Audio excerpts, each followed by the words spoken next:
So Udit, we heard that you went bust with your first startup. What was the experience and what was the cause of it? It was actually not my first startup, but my third startup. Oh, is it? Okay. Yeah. So back, I think I started this when I was, I think I started this in 2011, if I Okay. remember correctly. Yeah, it was Okay. 2011 when I Mhm. started. Ran this for almost 6.5 years before making an exit. Okay. And then I built GoPBN, which was another startup that I built up. It was India's very first infrastructure as a service platform Oh, for is it? SEO companies. Uh-huh. It was a PBN hosting platform, so made Okay. a couple of, I think it was just over $1 million exit. That was my second exit that I made. Quite impressive, So yeah. used a lot of that money Mm-hmm. to fund my third startup, but that busted very Yeah. badly. Right. But you were very comfortable, right? A couple of million and with the exit.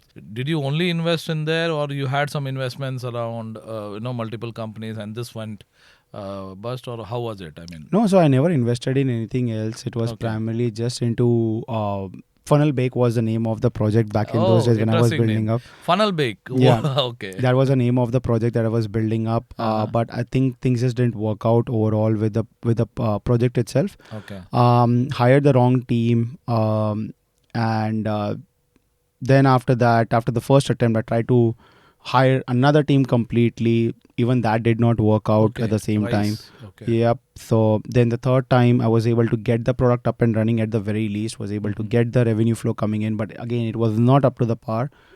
And then I rebranded and then I built the fourth version, which is now known as firstsales.io.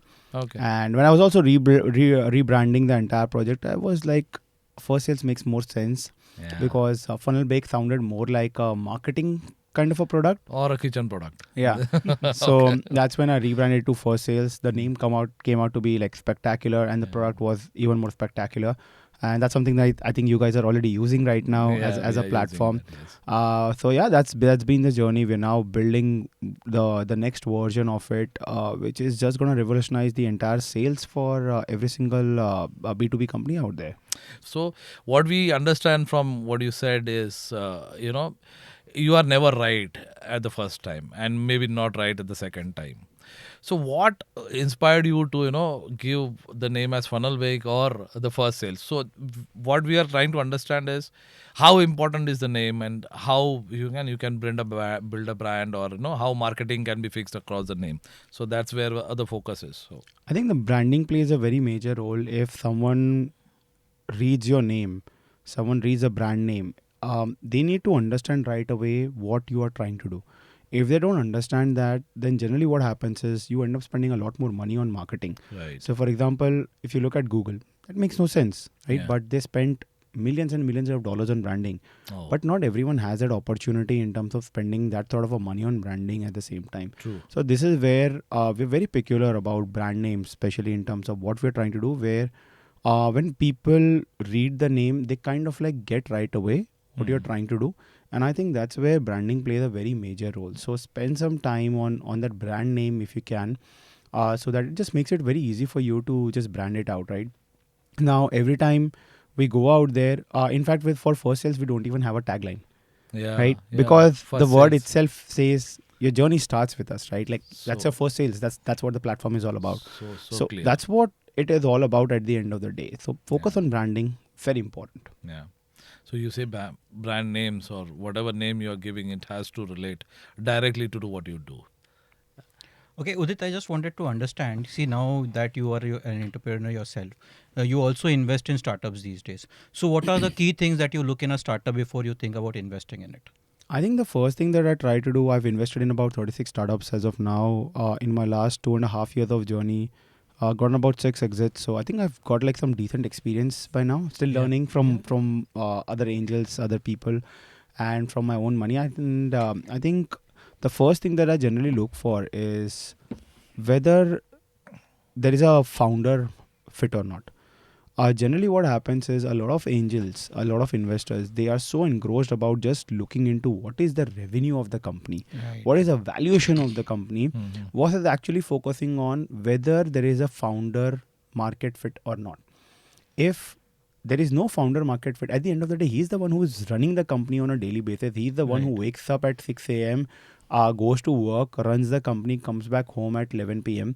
Right. So that's the first thing that generally a lot of investors ignore. And I think that has been the fundamental reason why majority of my startups have worked out so far. Okay. In terms of whatever I've invested about, right? So founder market fit is very, very important. That's the first thing that I look into. The second thing that I look into is if it's a solo founder or there are co-founders. So generally, I avoid investing in solo founders because the dependency on one person is so humongous that again, chances of them succeeding is slightly low because they have to handle tech, they have to handle operations, they have to handle um, the marketing, sales. You can hire all the CXOs in the world, right? But then again, if you're a typical startup, you don't really have money in the bank to hire those kind of executives at the The same very time. problem. Yeah. So your founding team is extremely essential. And I generally ensure that at least they have two co-founders, if not one. And if it's a product company, there has to be one co-founder who understands marketing and sales, and there has to be one co-founder that understands tech very well. Okay. So if they lack these two people within the company, then generally in that case I don't end up investing in them. Third, I generally would take some time and start building relationship with a lot of those founders. So interestingly, a lot of startups that I've invested in, they are first sales customers at the same time, right? Oh, awesome. Okay. So when I see their growth journey, when they're using my own product, when I also see their own journey, growth journey, it gives me a lot more confident कि इनको धंधा करना आता है Okay. और मेरा So it- product use कर रहे तो भाई Correct. So You it have boils the- down to what kind of passion the entrepreneur has about his product. And it's not just passion, but it's also the fact that do they have the resilience. Yeah. okay. At the end of the day, resilience matters the most. If because there is going to be a lot of tough time, Yes. True. right? True. And having those tough times is something where resilience actually comes into picture. Otherwise, majority of the founders will just give up and move on. Yeah. So this is why like these things are extremely core, essential in the part of my thesis. And I think that's one of the major reasons why so far I've seen like largely good success and a great IRR in terms of returns as well, as compared to any other angels or investors out there so far. So when you talk about tough times, there has been certain news that has been doing the rounds. There's this startup bubble. It is gonna burst sooner or later. Yeah. Okay, we've also seen some big time entrepreneurs, unicorns who are going through a tough time currently. So what are your thoughts on those? I think that's a great question. What I feel is, first of all, there is no startup bubble. It's a valuation bubble. Okay. Okay. More number of startups is actually good for ecosystem because we are also helping create a lot of job employment, which Yeah. is very essential part in the Indian economy right Right. now. Right. So now, if we talk about valuation bubble, the problem has been that money became a commodity from 2020 to about 2022, half of 2022. Absolutely. Yeah. Absolutely. Money was available for free. Right. The interest rate in US, I think, was at an all-time low. In some of the cases, for some of the VCs, they were getting money for like 0% interest rate at the same time. So Okay. because money was freely available, that's where the money came into these startups, and valuation did not matter. Just keep on pumping money.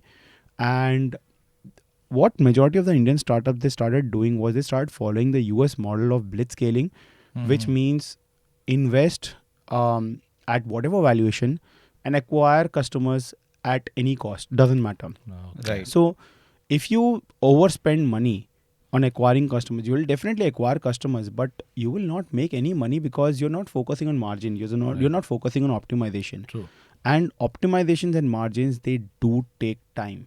If you look at Right. any of the businesses that today are doing extremely well, they're profitable, they have been at least like couple of decades old.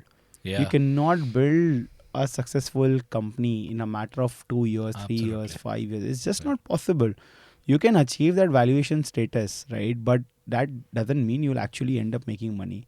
There are very few startups that are actually being able to do that. So I think it all boils down to what your strategies are at the end of the day. And more importantly, that valuation bubble has busted because of the interest rates Right. going up. And now you can see a much more realistic valuations in the market now. So would it be safe to say that rather than the valuation or the idea, the entrepreneur or the investor has to focus more on the journey rather than the idea? I think the focus should always be on two things for any startup. The first is your product. Okay. And the second is after the product is done, the second focus that everyone should focus on is profitability, right? If you have a good product, you will retain customers, right? Hmm. And if you're generating profits, then at that stage, it helps you to kind of like build a much more better startups in general. Yeah. So going back to your founder focus, I mean, whether alpha female, alpha male, what are you looking at it specifically as a as a core characteristics and qualities that you are. So when you invest, so you said you invested in more than 36 startups now. So what is this alpha male or alpha female definition for you? I think the first thing that I look for is their background in terms of what sort of knowledge do they have about that subject. Okay. Do they have a clarity in problem statement? Do they Okay. understand the problem to the core? Right. Okay. That's very important, because if you don't understand the problem very well, you cannot build a solution at all around True. it, True. and you would not be able to build a good solution either. So that problem statement is the most important one, and how deeply involved you are and for how long you have been working on. I think that's what makes the massive difference. So most of our viewers would like to know. I mean, problem statement is right. I mean, that is find a problem, solve it, and then that is okay. But many people could not connect with people.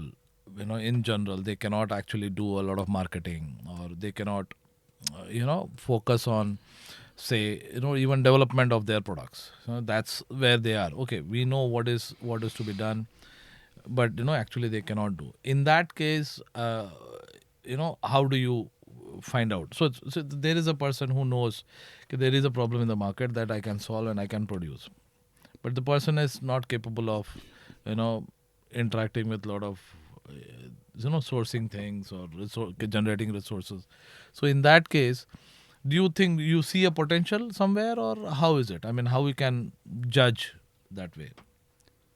I think if you are lacking resources and if you don't have connects, then you just gotta start taking efforts to build those connections. Networking takes time, it takes effort, and it takes years before you start seeing those results of the networks that you will start building up. Okay. But I think there's a great hack if you can find a good mentor.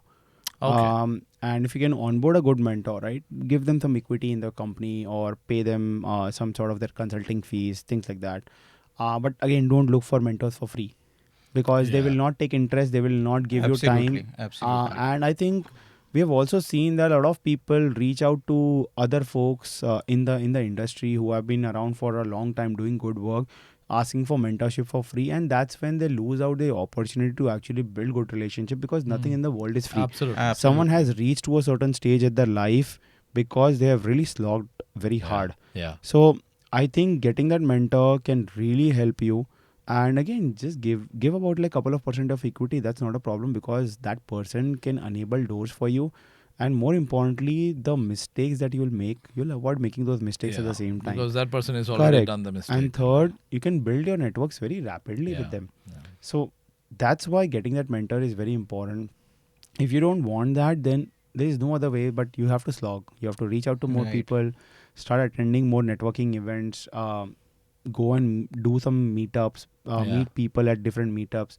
That's the only way to really build those networks. And who knows, sometimes all it takes is that connection with that one person to open up more doors and opportunities for you. Awesome. Yeah. And thirdly, I think if you still don't want to do either of those things, then today start creating good, valuable contents, Okay. right? Even if you're not a subject matter expert, go read about it on the internet, Mm-hmm. and then just try to give your own perspective, simplify it and make it simple for people. Yeah. That's what teaching has been about, right? Right. Since centuries, Centuries. Yeah. people have been talking about the same thing, right? But everyone is talking about their own simplified version of how things are supposed to be. So start creating some good contents, and if you are creating good contents, the moment you start seeing those follower counts rolling in, you'll start seeing that a lot of people Mhm. slowly and sturdily will start noticing you. Right. Yeah. People in the industry who are like big guns, Mm, they are observing you. They might not engage with your content, but they Right. are watching you, they're observing you. And this is something that I've recently experienced, where I was meeting with one of the VC, and one of the co-founders of that VC told me, Udit, I love your content on LinkedIn. Oh, I had fantastic. no clue he was reading my content, Right, Yeah. right, but right. never engaged with any of my content. And that's when I started realizing, when I started attending a lot of conferences, people would come up to me and tell me, Udit, your contents are really very good. Yeah. And that's when I started realizing the impact. So I was creating a lot of videos on my YouTube until like a year ago. And then I think very recently, some of our customers, they told me, Udit, why did you stop creating like sales video contents that you used to?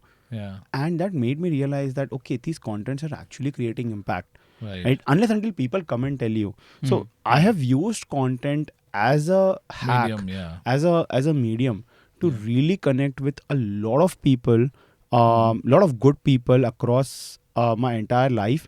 But especially, I think ever since I started using Twitter about 2.5 years ago, where I went from like almost zero to about, I think 55,000 followers right right, now. right. And these are people who are VCs, these are people who are founders, these are people. Yeah.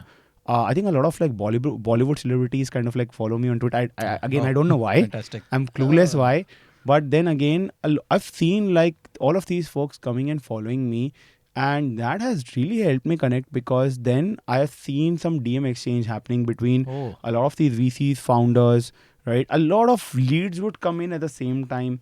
And then whenever I would go to any event, I would start meeting those people in person. Right. So if you don't have connections, this is another way that you can take, right? So those are three different ways that you can really build your network connections. But I would ideally say that if you can find a mentor, that's honestly the best way. I wish I would have taken that approach during my early 20s, but then again, internet in India was not that Yeah. mature. Yeah. Most of the leaders and thought leaders that you see who are available on LinkedIn today, they weren't there back in those days. Yeah. Active. So Yeah. accessibility to people was very difficult, which is not the case anymore. So use that as an opportunity to really grow today. So I have something about the mentor, but I think we will discuss about it a little later. But right now, I want to touch upon the co-founder fact that you mentioned. If there is a co-founder and somebody is taking up some vertical responsibility within the company, it becomes much easier for the investor to have a little higher regards for that. So while choosing, or you have a couple of co-founders right now with your ventures, how difficult or how easy it is. Sometimes it is your very close friend, sometimes it is like very purely professional relationship. What is the chemistry that works and what is the chemistry that doesn't work with the co-founders? I think finding a co-founder is more difficult than finding a life partner. Life partner. Actually, I believe that. Well said, That's well No said. doubt, no that's doubt. that's what I have noticed now. Though I was lucky enough to find my first co-founder, Oscar. This So is how long you are with you both are together? I think we have been working together for almost 12, 13 years now. 13 Oh, years. fantastic. Yes. Very good. So pretty much when I was a teenager, I was developing a lot of apps back in those days. I was doing some good work in the industry. He became my customer. I became his customer. Okay. And after I think 1 year of conversation, we finally decided, I think we really work out well. Let's just Okay. start something and see where it goes. Yeah. Right. And it really worked out very well for both of Yeah. us in the 13 fact years that is- the trust that we were able to build Yeah. was immense. But then again, we couldn't find a CTO, a proper CTO, Okay. until I started Pitch Ground. Right? So Uh-huh. that's where I met my second co-founder, Lucas. He's based out of Lithuania. He's my second co-founder, my CTO. Okay. And ever since he came on board, life has been very easy, where I don't need to worry and bother about tech anymore. First sales that you use right now, right, was primarily built by him. Okay. Right. Okay. So that's another interesting story. Uh-huh. When I was building that, when I failed for the first 3 times, right, the third time was not really a failure, but it wasn't up to the mark. Okay. I spoke to him about it, and he told me, Udit, when the time is right, we'll build it. Okay. Right. Okay. So last year, the time was right, because generally what happens is whenever there is recession that comes in, Uh-huh. a lot of resources in any company, it moves away from marketing and it moves to sales. Sales Sales. focus. So Right. recession is actually the best time to start a sales product. Okay. That's okay. the best time to start Awesome. any kind of sales product. Yeah. So we knew about this because I've seen some cycles. I've seen some recession cycles already in the past. So I knew about it, and we were like, I think that's the best time to really focus on building that sales product. So we started working on it, and Mhm. 19th of May we went live with our beta version Okay. for sales Last version year. 4. Yeah. Uh-huh. So the current version of First Sales that you see, which we call as First Sales version 1. Mhm. And June 1st is when we went live with the entire product, and since then we haven't stopped. I Okay. had invested about 7.5 crores into this project for the last 6 years of my life. Started putting in all of my earnings, everything, right? Lived a very low-key life in Yeah. terms of making sure that all of the money that I'm making through pitch ground, through consultation services, and my previous exits, I started pouring that money into this. So Okay. after investing 7.5 crores, finally I was able to get the product up and running, and this week we break even that. Oh, fantastic. Right, Congratulations. so thank you. Congratulations. So we have finally like break even the money that we have invested in, Okay. and this is again coming at a perfect time because now we are building the second version of Okay. the next version, sorry, the third version of First Sales actually. Mhm. Now, not the second version. So the current version is the second version. So we're now building the third version of First Sales, and we're very excited Yeah. because now we are looking to get into that $5 to $10 million trajectory most likely in the next couple of years because of the product. We have such more clarity with our customers now, and we see where the industry is really heading. Right. So we are adding a lot of good AI elements to that. So that's been the journey, you know. Yeah, awesome. Okay. So the co-founders actually, did a lot. It makes a Yeah. big difference, Yeah. right? It makes a big. So I suck with operations. I'm very bad with operations. Okay. So this is where my first co-founder Oscar comes into picture, right? He Mhm. brings in a lot more stability within the company with the operational activity, operational work, and the way he has implemented all the SOPs within the organization. That has really helped. So having co-founders, I feel, is a blessing, and every solo founder should actually look for co-founders if you can. But then Okay. again, don't go out there and aggressively look for someone. Right. I think it's a natural process because once you get into the industry, Yeah. once you start meeting people, you'll find a lot of co-founders. The other option is don't build a startup until you turn 30.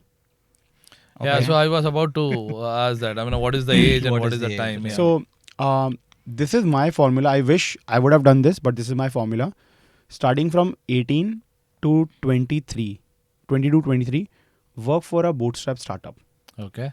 Because when you work for a bootstrap startup, you will learn how to optimize your business. Okay. Right. From 20 to 23 to about 26, 27, work for a funded startup, especially someone who has raised Series A just now. Okay. Because you will learn how to grow, how to use money in the right way. Because when someone raises money for Series A, Mhm. majority of the chunk of the money goes into growth. Yeah. It doesn't goes into product. So product building, generally, if you are Happens if you're a before product that. company, seed capital is used to build the product Build the product. and get some traction, right? And then you go into raising seed capital, Series A after that. Series A, yeah. And then after 27, you work for a corporate because now you know how to optimize the business, you know how to grow a business. Now when you work for a funded now you work for a Proper- corporate yeah. from like 27 to like 30, 31, basically like 4 or 5 years of your journey. Couple of things will happen. First, you will build a very massive enterprise connects. Okay. Right? Money is being made when you sell to enterprises. Money is not made when you sell to small businesses, because Right. small businesses, their budget is going to be 4,000 rupees, 5,000 rupees, 10, 20,000 rupees, Yeah. 30,000 rupees at the very most. Versus an enterprise will typically come in with a ticket size of 15 lakh rupees, 20 lakh rupees, Yeah. 30 lakh rupees, and upwards after Yeah. that. Yeah. So it's very, very important to build those. I'm not saying don't go and sell to small businesses. Mhm. You go and sell to small businesses. Small businesses will help you to get the name out.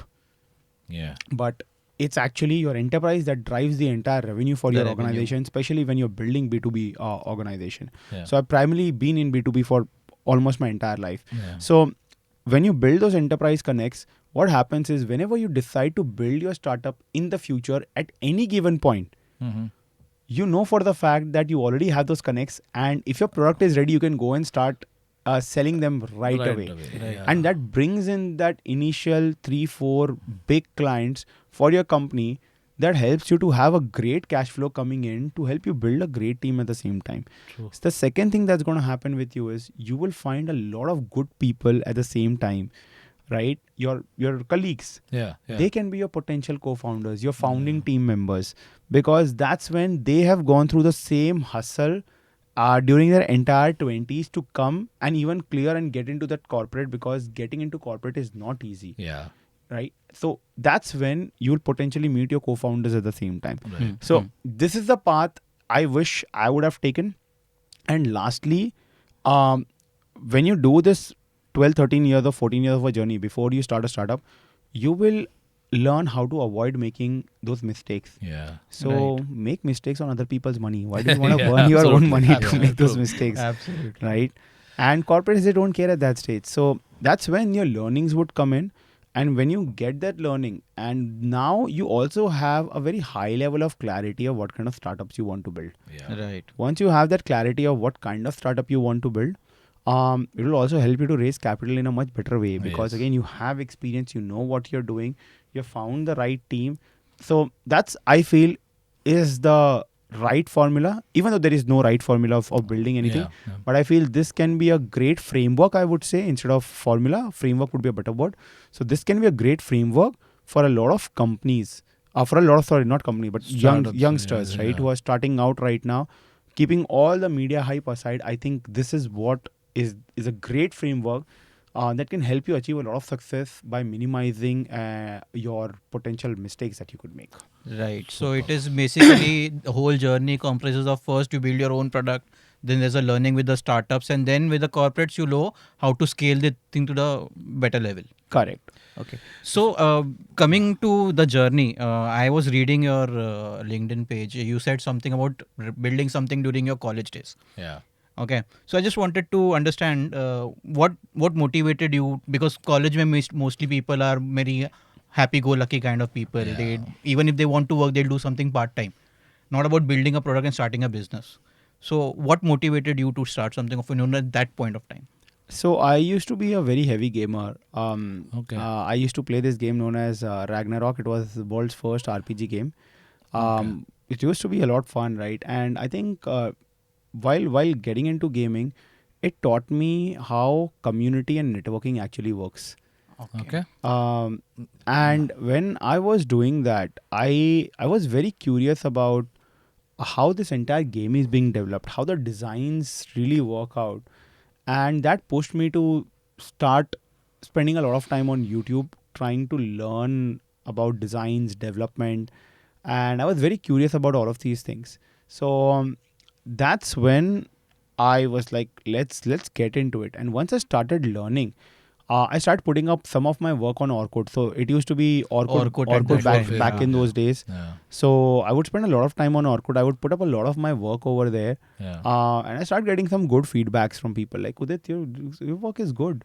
And once I did that, I started getting into freelancing after that. Okay. So people would reach out. They would tell me, Udit, your work is good. Why don't you work on this particular project? And as a 16-year-old kid, I'm like, okay, I don't have much going on except for my studies. But Yeah. if someone is giving me work and money, I would rather take it, right? True. And that's when I started my journey. It was a complete fluke, right? It was never planned that I need to get into internet. Yeah. I would like start working on internet. It was a complete fluke that happened.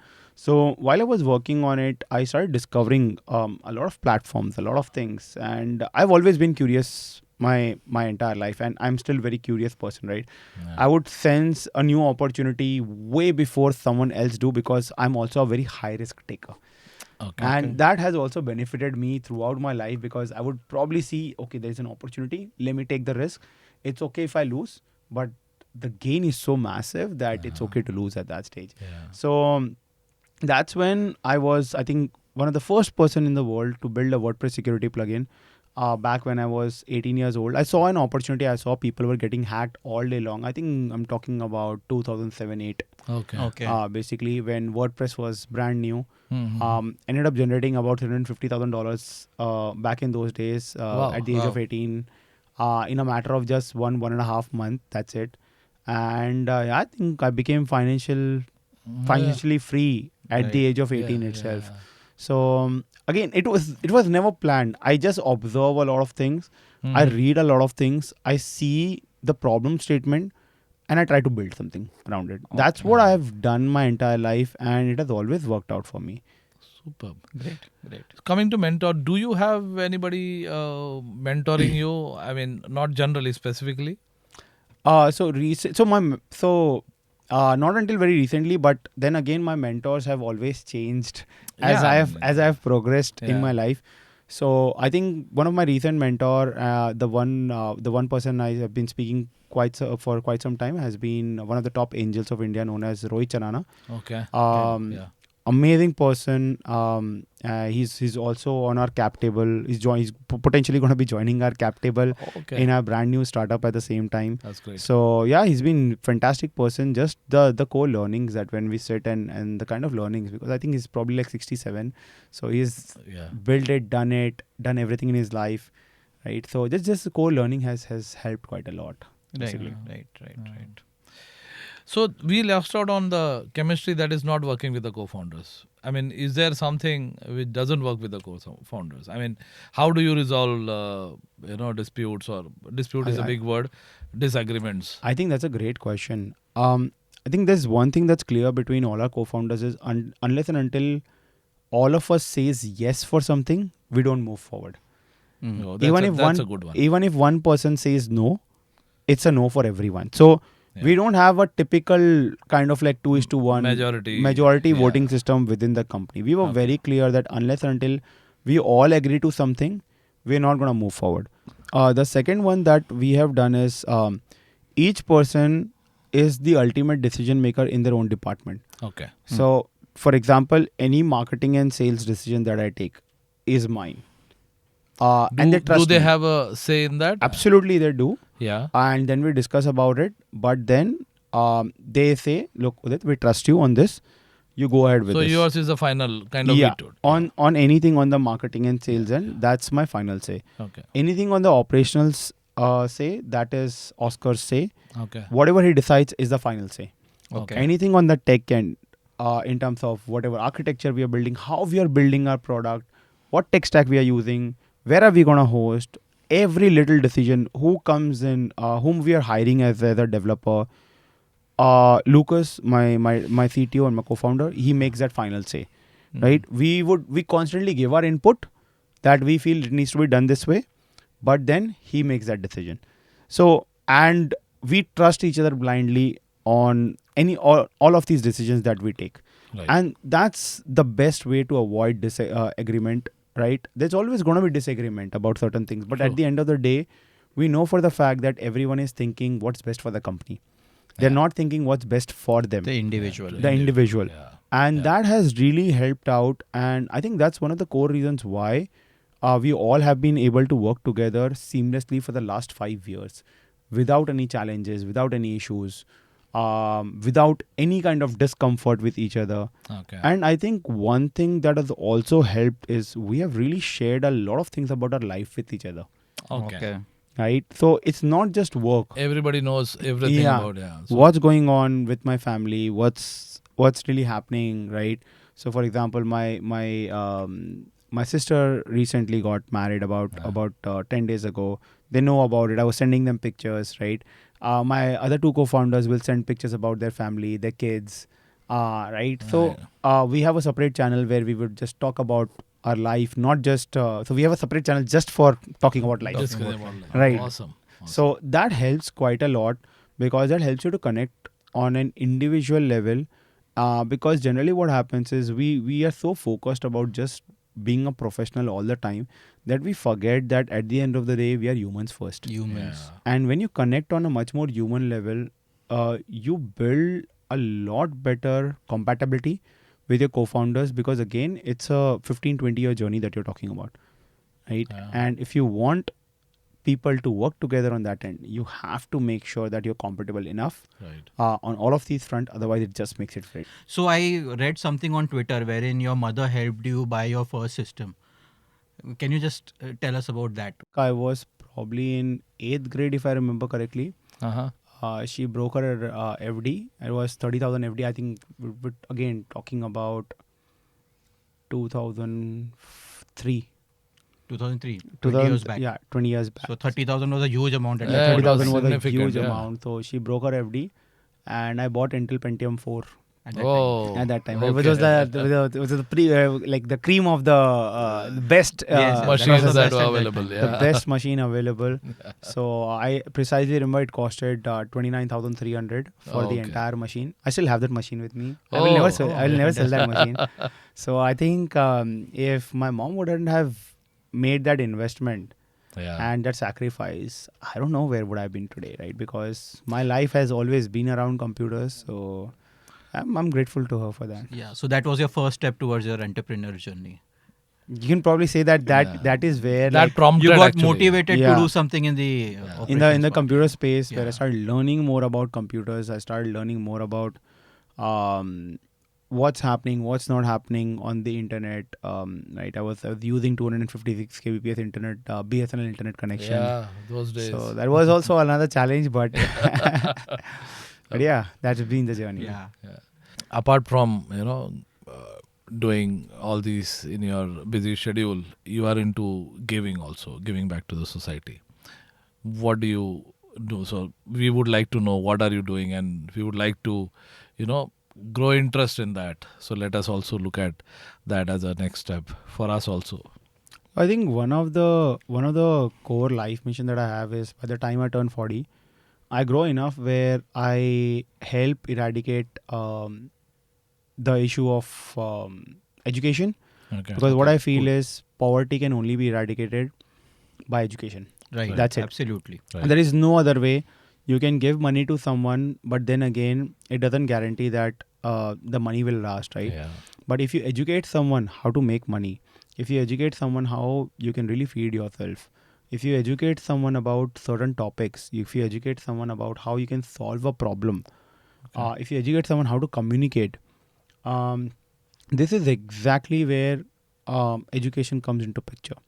So that's one of my personal life mission. That by the time I turn 40, I build few large companies where I'm able to kind of contribute to this and start building a lot of Cool. Yeah. schools Wow. around for again non-profit. But then again, just working towards that, and hopefully I reach to that level. Whenever you are Yeah. doing that, do Yeah. let us know. Yeah, sure. Definitely. We would like to be actively participating that. Definitely. We say that the vision, mission of the company, the clarity between the founders, all the founders should align with a specific goal and things like that. There I see there will be a lot of friction between the founders saying that no, this is what I am, this is what I would like to. So what do you think should be a focus where the founders can align themselves to something? I think mission and vision is great, but at the end of the day, एक ही चीज matter करता है धंधा, Right. right? If you're making money, if your mission and vision is making money, then everyone is happy at the end of the day, right? So I think while you can keep a mission and vision, but if your company is not making money, it will not motivate anyone to work. Money is the ultimate motivating factor for every single individual in the world. Whether we want to accept it or not, that's another thing. But that's the hard reality of how the economic works. Absolutely. Yeah. Good answer. Yeah, awesome. So ideal 1 point goal or 1 point agenda has to be money. That's it. That cannot be put up on the website though. True, That's true. between Yeah. the company and founders Yeah. themselves. Founders. It will limit to the boardrooms and the Yeah. sales meets. True. Great. Fantastic. Udit, again, thank you so very much. And Pleasure's all it mine. was indeed quite insightful to know, and very good guide, when it comes to, sales and building businesses and everything. So Thank you let's so hope much. our viewers, learn from this. And yeah, Absolutely. Thank you so much Yeah, for having thank you. me. Thank over you here. so much. Thank you. Udit. thank you so much.